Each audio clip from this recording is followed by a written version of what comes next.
자, 이번 시간에는 그 투부정사 뒤에 이제 비동사가 오는 경우라는 게 있는데요. 이게 뭐냐면 그 영어는 주어 부분이 긴 것을 별로 좋아하지 않아요. 주어를 짧게 하고서 그 주어를 뒤로 돌린다던가 맨 뒤로 놓는다던가 이렇게 해요. 그러니까 투부정사가 오게 되면 주어가 좀 길게 돼요. 그러죠? 자, 그런 경우에 비동사가 같이 쓰이면 그 투부정사 부분, 주어 부분을 it로 받은 다음에 투부정사 부분은 그냥 맨 뒤로 보내요. 맨 뒤로 보내요. 그러면 주어를 줄일 수가 있죠. 그런데 여러분이 자, 투부정사가 이게 되다 보니까 동명사도 되느냐 생각하실 수가 있는데 동명사는 안 됩니다. 동명사가 오게 되면은 ing 형태가 돼가지고 이것이 진행형이 돼요. 그러니까 안 됩니다. 자, 무슨 말인지 문장을 보면서 얘기를 하면 이해가 될 거예요. 자, 보세요. To understand the theory of Einstein 그랬어요. It's not easy. 그러니까 아인슈타인의 이론을 이해하는 것은 그랬어요. 자, 주어가 비동사 전까지 여기까지가 주어죠. 아인슈타인의 이론을 이해하는 것은 그랬어요. 그렇죠. 자, 여기까지가 주어다 보니까 주어가 길잖아요. 주어가 길죠. 자, 주어가 기니까 이 주어 전체를 it로 받은 다음에 is not easy. 여기에 is not easy 똑같죠. 자, 이렇게 줄인다는 얘기예요. 그렇게 줄이고 나서 이 앞에 주어로 받았던 it로 받았던 이 부분을 다 뒤로 돌려요. 그러면 to understand the theory of Einstein이 되는 겁니다. 그러니까 투부정사 뒤에 비동사가 오게 되면 주어가 기니까 그것을 it으로 받은 다음에 그거를 맨 뒤로 돌릴 수 있다는 얘기예요. 그러나 이렇게 understanding ing가 왔을 경우에는 it is understanding 이렇게 비동사 플러스 ing의 형태가 되기 때문에 하지 않습니다. 하지 않아요. 못합니다. 투부정사만 되는 거예요. 아시겠죠? 자, 그런데 우리가 저번 시간에 의미상의 주어를 배웠어요. 의미상의 주어는 뭐였죠? 자, for이라는 전치사를 쓰고, 그죠? for이라는 전치사를 쓰고 그 다음에 뭐가 왔어요? 그렇죠. 목적격이 왔어요. 이게 의미상의 주어였죠. 목적격. 그죠? 의미상의 주어. 자, 이렇게 의미상의 주어를 넣을 경우에는 어떻게 되느냐? 자, 이 경우에는 나라는 의미상의 주어를 넣어보죠. 그러니까 내용은 뭐냐면 내가 아인슈타인의 이론을 이해하는 것은 어렵다 이거예요. 그러니까 투부정사를 주어로 놨을 경우에는 뒤에 그냥 for me 이렇게 넣으면 돼요. for me 이렇게 넣으면 되는데, 자, 이것을 투부정사를 it로 받으면 위에 거랑 똑같이 여기서부터 여기까지를 it로 받으면 it is not easy가 되죠. it is not easy. 그 다음에 그대로 써요. for me까지 그대로 써요. it is not easy for me. 그 다음에 to understand the theory of Einstein이 되는 겁니다. 역시 동명사 형태는 되지 않아요. 이유는 여기서 설명했죠. 아시겠죠?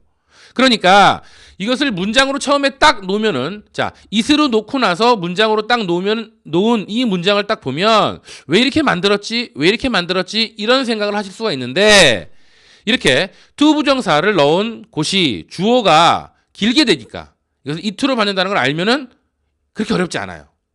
아시겠죠? 이거 시험에 잘 나오는 겁니다. 다음 문장을 보죠. To shake hands with women is forbidden in some countries 그랬어요. 그러니까 with women 여자하고 to shake hands 악수를 하는 것이까지가 주어고 동사는 is forbidden 금지되어 있다. 어디서? in some countries가 되는 겁니다. 자, 이것을 그럼 앞에 부분 요 부분 전체를 it로 받으면 되죠. it로 받고 나서 it is forbidden in some countries가 되는데, 자, in some countries는 이게 전치사와 그 다음에 전치사의 목적어가 되기 때문에 보통 문장 맨 뒤에 오는 게 더 좋아요.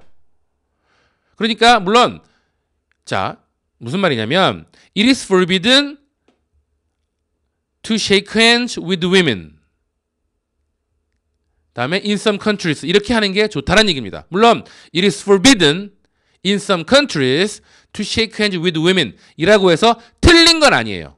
다시요. it is forbidden in some countries to shake hands 이렇게 해도 틀린 건 아닌데 전치사가 오면은 전치사와 전치사의 목적어는 맨 뒤에 오는 게 더 문장 구조상 편해요. 그래서 it is forbidden to shake hands with women in some countries가 되는 겁니다. 아시겠죠? 자, 그러면 여기에 man을 shake hands의 의미상의 주어로 넣으면 그렇죠? it is forbidden 그 다음에 누가 shake예요? 남자가니까 for many 의미상의 주어 처리했고 의미상의 동사 to shake hands 됐죠. to shake hands with women까지 처리됐고 in some countries가 되는 겁니다. 그렇죠. 그러니까 it으로 받은 다음에 동사를 넣고 그 다음에 for를 넣은 다음에 의미상의 주어를 넣고 나서 to 부정사 이렇게 하시면 돼요. 아시겠죠?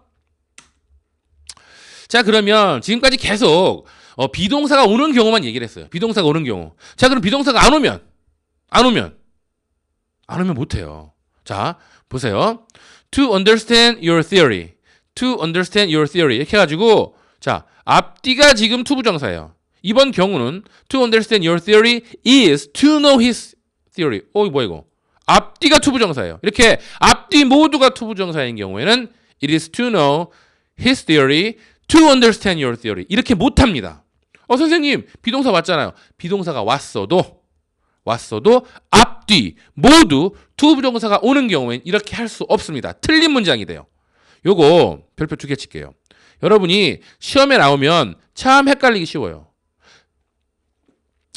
아시겠죠?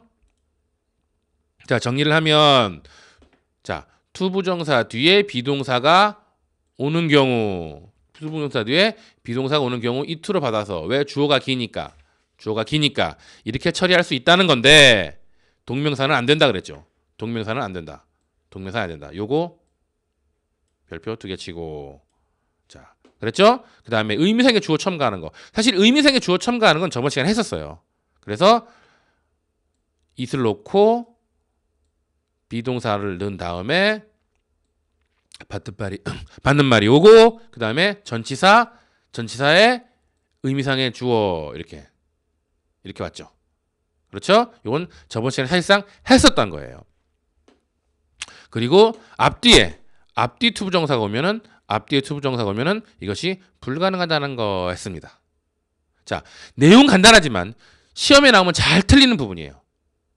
그러니까 잘 기억하시기 바랍니다.